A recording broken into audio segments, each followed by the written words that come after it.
Le PQDCS, c'est le Programme québécois de dépistage du cancer du sein. C'est un programme universel, sans frais, qui s'adresse aux femmes âgées entre 50 et 69 ans.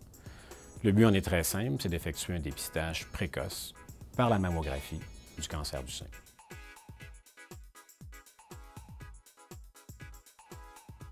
Mais de fait, il existe plusieurs indications pour lesquelles la mammographie est reconnue. La plus importante, c'est son habileté à dépister le cancer du sein. À ce titre, il s'agit de la seule modalité reconnue scientifiquement pour effectuer un dépistage précoce du cancer du sein.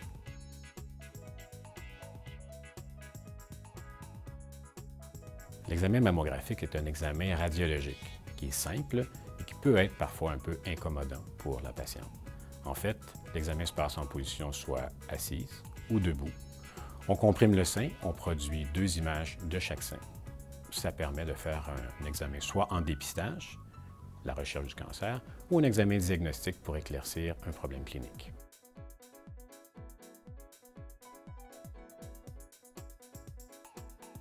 L'échographie mammaire, c'est d'une part une modalité qui n'utilise pas la radiation ionisante.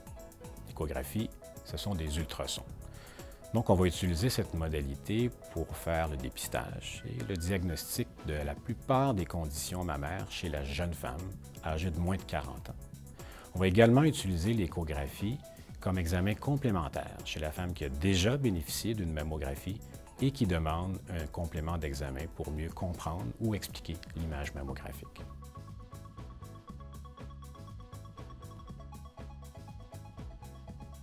L'IRM mammaire, qu'on appelle aussi la résonance magnétique des seins.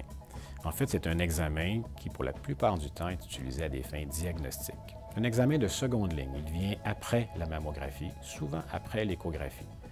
On va s'en servir pour élucider un problème diagnostique, un problème qui n'a pu être résolu par l'examen mammographique et l'examen échographique.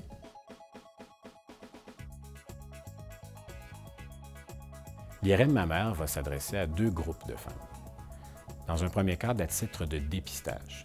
Certaines femmes ont un déficit génétique qui fait en sorte que le cancer du sein chez elles va être beaucoup plus fréquent. Donc, c'est un groupe de femmes chez qui l'IRM est très importante. Un second groupe, ce sont les femmes qui ont une historique familiale, au premier degré surtout, du cancer du sein. Donc, par exemple, la femme chez qui la mère et ou une sœur a subi un cancer du sein est une dame beaucoup plus à risque d'en développer un elle-même. L'IRM a donc sa place dans ce cadre-là.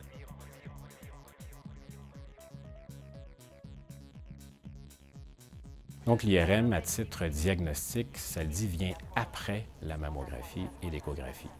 On l'utilise vraiment pour solutionner un problème diagnostique qui est survenu lors de la mammographie ou de l'échographie. On va également utiliser la résonance magnétique dans un cadre tout autre. On sait que les femmes qui sont porteuses d'implants mammaires peuvent de temps à autre voir leurs implants rupturés. La seule façon efficace de diagnostiquer une rupture d'implant, c'est l'utilisation de la résonance magnétique.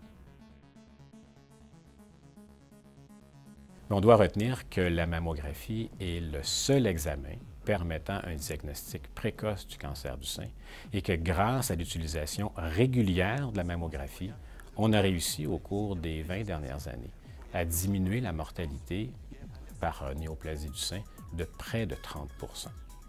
On doit aussi retenir que d'autres modalités sont utilisées, comme l'échographie ou la résonance magnétique. Ces modalités permettront d'élucider des problèmes non résolus par la mammographie.